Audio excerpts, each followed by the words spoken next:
घोटाला है। और साथ में लोगों का ये भी मानना है कि चूंकि मोदी जी कम पढ़े लिखे हैं, उनको समझ ही नहीं थी कि वो कर क्या रहे हैं। उन्होंने बिना किसी से सलाह किए और बिना समझे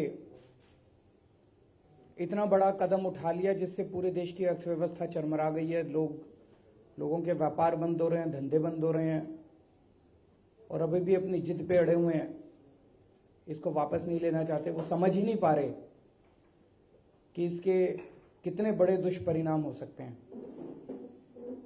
तो अब लोग जानना चाहते हैं कि आखिर मोदी जी कितने पढ़े लिखे हैं। अपने भाषणों में वो कहते रहे हैं कि मैं स्कूल के बाद कॉलेज नहीं गया, लेकिन फिर उन्होंने दिखाया कि मैंने कॉरेस्पॉन्डेंस से डिग्री करी थी, लेकिन बाद में निकल के आ रहा है कि उनकी डिग्री फर्जी है। सेंट्रल इंफॉर्मेशन कमीशन ने ऑर्डर पास किए थे कि वो डिग्रियों से संबंधित जितने भी कागजात और रिकॉर्ड्स हैं वो अरविंद केजरीवाल को दिखाए जाएं। अगर डिग्री सही है तो उनको दिखाने में क्या हर्ज है। मेरी डिग्री के बारे में लोग आईआईटी खड़गपुर में आरटीआई डालते हैं, मेरे पास आती है चिट्ठियां आईआईटी खड़गपुर की, दिखा दें। मैं कहता हूं दिखा दो जी, सारा दिखा दो। प्रधानमंत्री जी अपनी डिग्रियों को क्यों छुपा रहे हैं। प्रधानमंत्री जी ने गुजरात हाईकोर्ट में स्टे ले लिया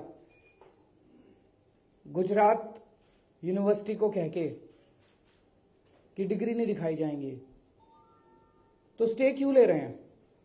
और आज जो प्रधानमंत्री जी का जो सबसे खास वकील है तुषार मेहता, उसको दिल्ली से भेजा है आर्ग्यू करने के लिए कि डिग्री नहीं दिखाई जाएंगी। तो इससे मन में शक पैदा होता है कि वाकई प्रधानमंत्री जी की डिग्रियां फर्जी हैं। हम पहले भी कह रहे थे और अब यह शक और पुख्ता होता जा रहा है कि प्रधानमंत्री जी की डिग्रियां फर्जी हैं।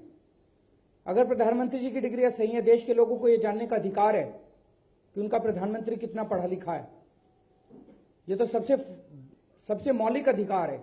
लोग जानना चाहते हैं कि इतने बड़े बड़े जो कदम उठा रहे हैं वो बिना सोचे समझे उठा रहे हैं। पूरे देश को उन्होंने मुसीबत में डाल दिया है। लोग लंबी लंबी लाइनों में खड़े हुए हैं। क्या वो अर्थव्यवस्था समझते भी हैं, या उन्होंने ऐसे ही बिना किसी से सोचे समझे बस अमित शाह से सलाह करके और पूरे देश को उन्होंने गर्त में धकेल दिया। तो मैं मांग करता हूं कि आज गुजरात हाईकोर्ट में तुषार मेहता, मोदी जी के वकील, जाके कहें कि हम डिग्री दिखाने के लिए तैयार है जी, डिग्री सही है। दूध का दूध पानी का पानी हो जाएगा। अगर डिग्री सही है तो दिखा दें। दूसरा, अब ये 12.5 लाख करोड़ रुपए तो इकट्ठे हो गए। हम मांग करते हैं कि इसमें से एक भी पैसा मोदी जी अपने अमीर दोस्तों के लोन माफ करने के लिए खर्च ना करें। जैसा कि विजय माल्या के 1200 करोड़ रुपए पिछले हफ्ते माफ कर दिए, एक भी पैसा अब अमीर दोस्तों के माफ नहीं होने चाहिए। देश के सारे छोटे व्यापारियों के और किसानों के सारे लोन माफ कर दो। ये हम लोग मांग करते हैं प्रधानमंत्री जी से कि किसानों के और व्यापारियों के, छोटे व्यापारियों के सारे लोन इस पैसे से माफ होने चाहिए। जो पैसा इतनी तकलीफ के साथ लाइनों में लग लग के लोगों ने, कितने लोगों की मौत हो गई है, इतनी तकलीफ के साथ लोगों ने जमा कराया है, उस पैसे से जनता का भला होना चाहिए, ना कि मोदी जी के अमीर दोस्तों का। अगर कोई इस पे प्रश्न है तो आप। सवाल आपसे है, लेकिन जो चीजें चल रही है उन पर है। सवाल यह है कि सर, जिस तरीके से आईएएस एसोसिएशन ने रेजोल्यूशन पास किया, पूरी टसल जो है फिर एक तरीके से ऐसा लगने लगा है कि आम आदमी पार्टी सरकार में फिर लॉबी हो गई है पूरी आईएएस ऑफिसर्स की और अधिकारियों की। वहीं ऐसा ही कुछ डीसीडब्ल्यू में भी दिख रहा है, जहां पर आप लोगों की अपॉइंटमेंट जो है उनकी अपॉइंटमेंट कैंसिल की गई और उधर से दूसरा अपॉइंटमेंट किया गया है एलजी की तरफ से। आखिर चल किस तरीके से पूरा रहा है? वो तो सब लोग देख रहे हैं कि किस तरह से मोदी जी सीधे राजनीति नहीं करते। कभी एलजी के कंधे पे रख के बंदूक चलाते हैं, कभी आईएएस एसोसिएशन के कंधे पे रख के बंदूक चलाते हैं। वो सीधे मैदान में नहीं उतरते। दिल्ली के अंदर दिल्ली के लोगों ने उनको धूल चटा दी थी। 3 सीट आई थी उनकी। जब से उनकी 3 सीट आई है तब से वो सीधे मैदान में नहीं उतर रहे। पंजाब में लड़ ले बीजेपी, पंजाब में देखते हैं कि बीजेपी की कितनी सीट आती हैं, तो वो सीधे मैदान में नहीं उतरते, कभी एलजी के कंधे पे, एलजी को आगे कर देंगे कभी। तो इस तरह से दूसरी चीज, ये बड़े दुख की बात है, एक समय में लोग आईएएस ज्वाइन किया करते थे कि देश की सेवा करेंगे। आज आईएएस एसोसिएशन भ्रष्ट और निकम्मे अफसरों को बचाने की संस्था बन गई है। एक आईएएस अफसर एलएनजेपी हॉस्पिटल में डॉक्टरों की नेग्लिजेंस से अगर एक मौत हो जाती है, दिल्ली के हेल्थ सेक्रेटरी को वहां पहुंचने की निर्देश दिए जाते हैं। दिल्ली का हेल्थ सेक्रेटरी कहता है जी मेरे पास गाड़ी नहीं है। क्या ये सही बात है? ऐसे हेल्थ सेक्रेटरी को तो सख्त से सख्त सजा मिलनी चाहिए। ऐसी सजा मिलनी चाहिए कि भविष्य के अंदर कोई आईएएस अफसर इस किस्म की इनसेंसिटिविटी ना दिखा सके।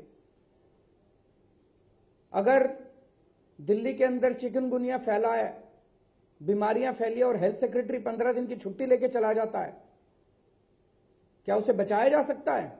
बिल्कुल नहीं बचाया जा सकता। तो ऐसे निकम्मे, भ्रष्ट और इनसेंसिटिव आईएएस अफसरों को बचाने के लिए अगर आईएएस एसोसिएशन काम कर रही है, तो वो पूरी आईएएस सर्विस के ऊपर धब्बा लगा रही है आईएएस एसोसिएशन। मैं पूछना चाहता हूं आईएएस एसोसिएशन से, क्या उन्होंने चर्चा करी कि मोहल्ला क्लिनिक के ऊपर एलजी साहब ने फाइलों पर रोक लगा दी है, उसके बारे में क्या किया जाए? क्या उन्होंने चर्चा करी कि दिल्ली की सारी अनऑथराइज्ड कॉलोनीज के विकास के ऊपर एलजी ने रोक लगा दी है फाइलों पे, उस पर क्या किया जाए? क्या उन्होंने पब्लिक इंटरेस्ट के एक भी मामले के ऊपर चर्चा करी? नहीं करी। तो उन्हें पब्लिक से कोई लेना देना नहीं है। मेरा घोड़ा, मेरा गाड़ी, मेरा बंगला, बस इतना चाहिए। तो पूरी की पूरी जो आईएएस सर्विस जब मैंने ज्वाइन की थी, उस टाइम लोग कहा करते थे कि आईएएस में जा रहे हैं, आईआरएस में जा रहे हैं, देश की सेवा करेंगे। अब सेवा तो गई कहीं और। अब तो यह है कि जो भ्रष्टाचार करे उसके खिलाफ एक्शन होगा, तो सारी आईएएस एसोसिएशन खड़ी हो जाती है। चोरी और सीना चोरी ये बर्दाश्त नहीं करेंगे। उसमें हो गया, बस यही हो गया। मैंने बोल दिया सर, एक बार और मेरा उठा लेना, यूट्यूब के ऊपर है। Thank you.